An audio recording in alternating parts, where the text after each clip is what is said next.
En guise de dessert d'un menu autant exquis qu'intense, les pensionnaires de la catégorie sport au championnat de France de la montagne s'étaient donné rendez-vous à l'occasion de la 96e course de côte de Limonest-Montverdun, 13e et dernière manche de la saison 2022. Si les principaux titres avaient déjà été décernés avant le meeting, nombreux étaient les pilotes en recherche d'un bon résultat avant la trêve hivernale. En proie à de nombreuses difficultés tout au long de la saison, Fabien Bourgeon avait coché le rendez-vous rhodanien pour y faire briller sa toute nouvelle Revolt 3P0 à moteur turbo.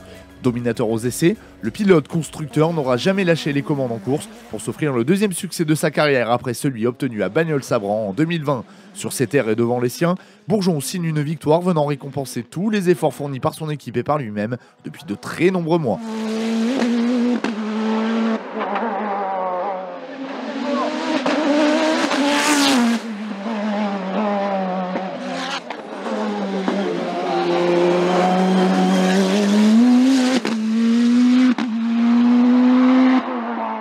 C'est une magnifique victoire pour nous en tant que team, pour moi en tant que pilote, en tant que concepteur.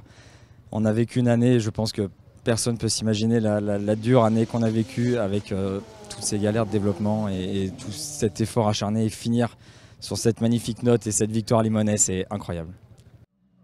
Malgré une grosse chaleur lors de la deuxième montée de course, Cindy Gudet s'offre le second podium de sa carrière en plaçant sa Revolt 2P0 à la deuxième position du classement général de l'épreuve. La championne de France de la montagne termine ainsi meilleure féminine de la catégorie sport, tout en remportant la classe de SC2.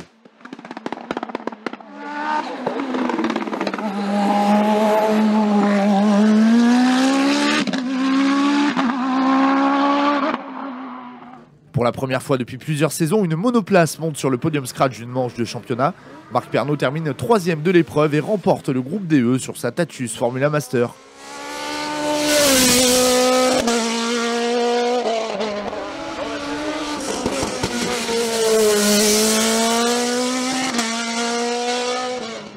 Une semaine après sa première victoire en carrière, Matteo Fellastor termine meilleur jeune de la catégorie sport et deuxième du E2 SC1 au volant de sa nouvelle Osella PA21 JRB.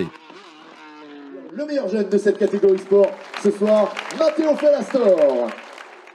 De retour en France pour une nouvelle pige, après ses séjours auvergnats, Raoul Ferré termine 4e au scratch et 2e du E2 SC2 sur sa Silvercar CS Turbo.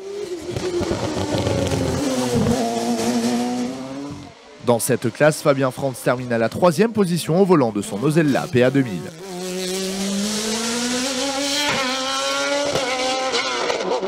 Un temps leader aux essais avant d'être victime d'une sortie de route, Cédric Lansart termine toutefois à la 5e position scratch, non sans une grosse séance de mécanique. Le Savoyard remporte également la classe E2 SC3B sur sa Norma M20 FC à moteur turbo bridé.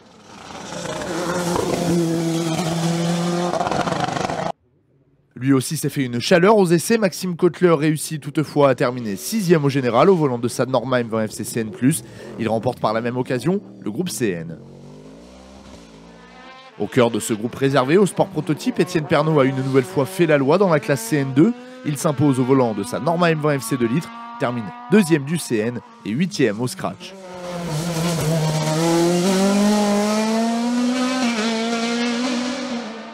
Deuxième à l'arrivée de la manche de 2e division, Dimitri Pereira place sa M20 FC en seconde position de classe. Les deux pilotes devancent à l'arrivée William Poulet, pilotant lui aussi le prototype à moteur Honda. À Limonest, Sébastien Jacquemin a délivré sa prestation la plus aboutie de la saison. Il y remporte la classe E2 SC1 au volant de sa Nova Proto NP03. Derrière Fellastor, c'est François-Xavier Thievan qui s'illustre et qui complète le podium de cette classe sur une monture équivalente à celle du vainqueur du jour. Pour sa dernière course en CN3, Olivier Berreur s'offre sa 13e victoire de classe de la saison au volant de sa Norma M20 F 3 litres.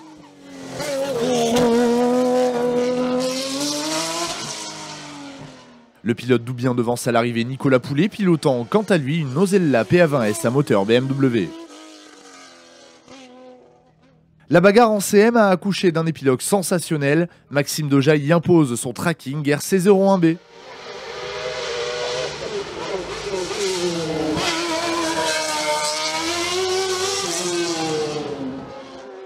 En terminant 2e de la classe, Yves Tolly remporte toutefois le Challenge Open CM au volant de son Speedcar GTR.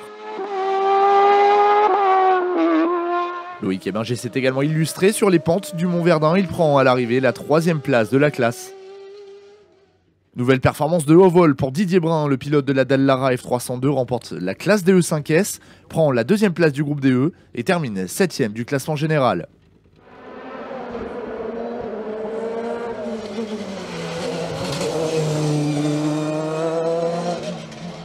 Ludovic Cholet, vainqueur de cette classe à Marchand en Beaujolais, termine cette fois-ci second sur sa F308 à moteur Mercedes, ainsi qu'à la 10e place au scratch. Thomas Closy, pilotant quant à lui une F305, s'est battu jusqu'au bout et accroche une très belle 3e place en DE 5S. Dans la classe DE4, c'est Pierre Mayer qui l'emporte au volant de sa Martini MK62. Le pilote meusien s'offre également la 9e place au général ainsi que la 3e du groupe DE. Dans la classe DE8, si Marc Pernot l'emporte, c'est Marcel Sapin qui prend la seconde position sur sa Tatuus Formula Master. La classe DE7 réservée aux Formules Renault a elle aussi abrité une belle confrontation. À l'arrivée, c'est Antoine Uni qui impose sa Tatuus. Baptiste Tonier-Brouchet n'a pu s'offrir le scalp du Jurassien. Le jeune homme doit se contenter de la seconde position, mais est le vainqueur du Challenge Open DE7.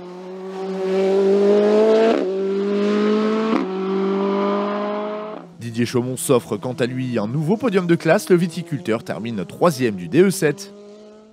Notons enfin qu'en VHC Sport, Daniel Louis s'est illustré, le président de l'amicale des montagnards VHC termine 2ème du groupe 6-7 au volant de sa Géry RB08.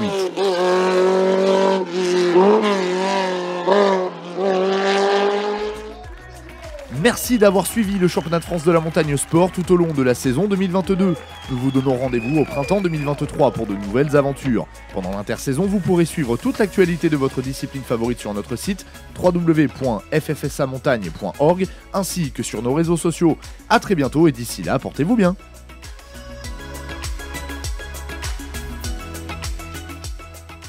Il va falloir